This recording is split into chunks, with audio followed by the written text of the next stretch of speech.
Jeremiah by Ginzberg.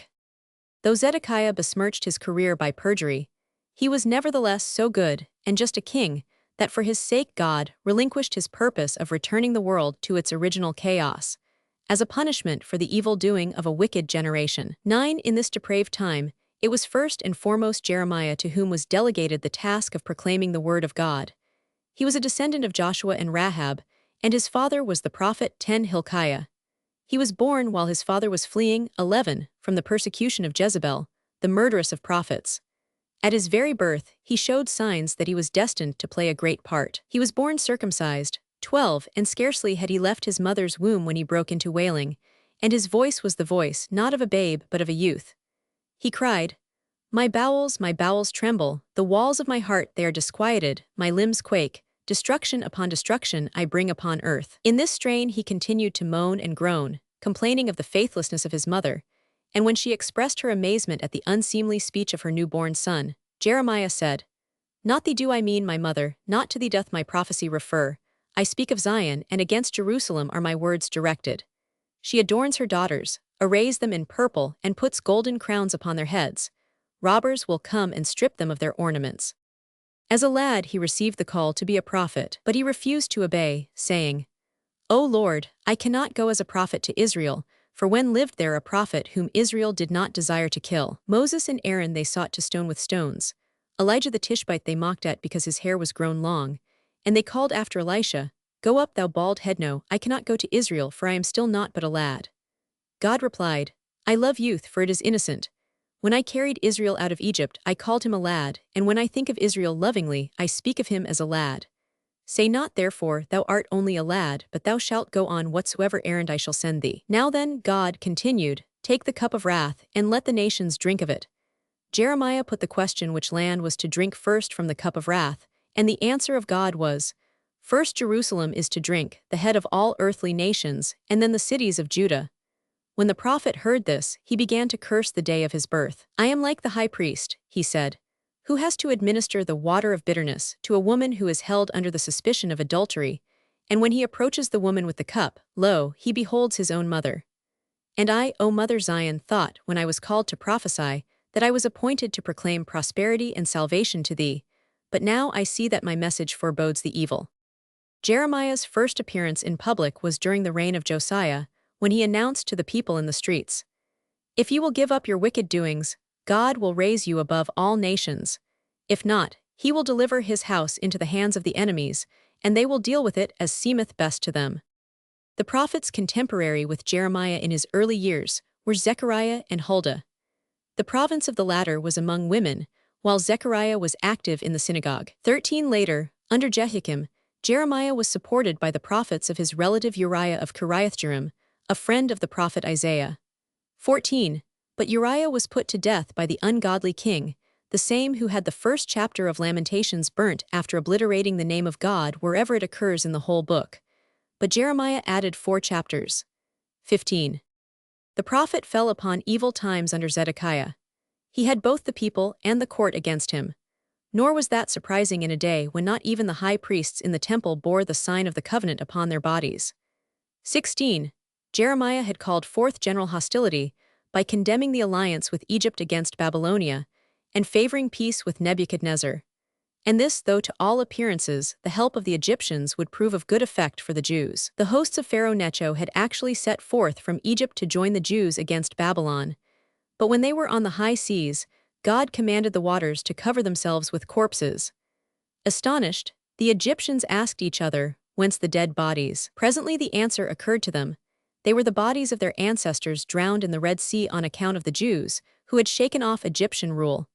"What," said the Egyptians thereupon, "shall we bring help to those who drowned our fathers?"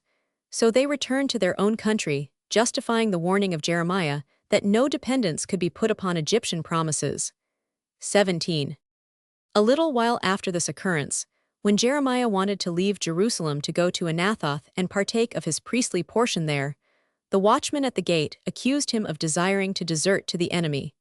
He was delivered to his adversaries at court, and they confined him in prison. The watchman knew full well that it was a trumped-up charge he was bringing against Jeremiah, and the intention attributed to him was as far as possible from the mind of the prophet. but he took this opportunity to vent an old family grudge. For this gateman was a grandson of the false prophet Hananiah, the enemy of Jeremiah, the one who had prophesied complete victory over Nebuchadnezzar within 2 years. It were proper to say, he calculated the victory rather than prophesied it. He reasoned, if unto Elam, which is a mere ally of the Babylonians against the Jews, destruction has been appointed by God through Jeremiah, so much the more will the extreme penalty fall upon the Babylonians themselves, who have inflicted vast evil upon the Jews. 18. Jeremiah's prophecy had been the reverse. So far from holding forth any hope that a victory would be won over Nebuchadnezzar, the Jewish state, he said, would suffer annihilation. Hananiah demanded a sign betokening the truth of Jeremiah's prophecy, but Jeremiah contended there could be no sign for such a prophecy as his, since the divine determination to do evil can be annulled. On the other hand, it was the duty of Hananiah to give a sign, for he was prophesying pleasant things, and the divine resolution for good is executed without. 19. Finally, Jeremiah advanced the clinching argument. I, a priest, may be well content with the prophecy. It is to my interest that the temple should continue to stand.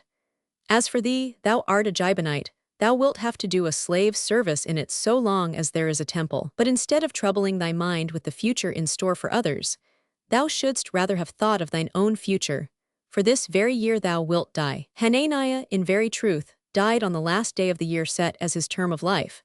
But before his death, he ordered that it should be kept secret for 2 days, so to give the lie to Jeremiah's prophecy. With his last words, addressed to his son Shelemiah, he charged him to seek every possible way of taking revenge upon Jeremiah, to whose curse his death was to be ascribed. Shelemiah had no opportunity of fulfilling his father's last behest, but it did not pass from his mind, and when he, in turn, lay upon his deathbed, he impressed the duty of revenge upon his son Jeriah. It was the grandson of Hananiah who, when he saw Jeremiah leaving the city, hastened to take the opportunity of accusing the prophet of treason. His purpose prospered. The aristocratic enemies of Jeremiah, enraged against him, welcomed the chance to put him behind prison bars, and gave him in charge of a jailer, Jonathan, who had been a friend of the false prophet Hananiah. Jonathan pleased himself by mocking at his prisoner. See, he would say, see what honor thy friend does thee, to put thee in so fine a prison as this. Verily, it is a royal palace. Despite his suffering, Jeremiah did not hold back the truth. When the king inquired of him whether he had a revelation from God, he replied, yes, the king of Babylonia will carry thee off into exile. To avoid irritating the king, he went into no further detail. He only prayed the king to liberate him from prison, saying, even wicked men like Hananiah and his descendants at least cast about for a pretext when they desire to take revenge, and their example ought not to be lost upon thee who art called Zedekiah, just man. The king granted his petition, but Jeremiah did not enjoy liberty for long. Hardly out of prison, he again advised the people to surrender, and the nobility seized him and cast him into a lime pit filled with water where they hoped he would drown. But a miracle happened. The water sank to the bottom, and the mud rose to the surface and supported the prophet above the water. Help came to him from Ebed-melech, a white raven, the only pious man at court. Ebed-melech hastened to the king and spoke, no, if Jeremiah perishes in the lime pit, Jerusalem will surely be captured. With the permission of the king, Ebed-melech went to the pit, and cried out aloud several times, O my lord Jeremiah, but no answer came. Jeremiah feared the words were spoken by his former jailer Jonathan, who had not given up his practice of mocking at the prophet. He would come to the edge of the pit and call down jeeringly, do not rest thy head on the mud, and take a little sleep, Jeremiah. To such sneers, Jeremiah made no reply, and hence it was that Ebed-melech was left unanswered. Thinking the prophet dead, he began to lament and tear his clothes. Then Jeremiah, realizing that it was a friend and not Jonathan, asked, who is it that is calling my name and weeps therewith? And he received the assurance that Ebed-melech had come to rescue him from his perilous position. 20.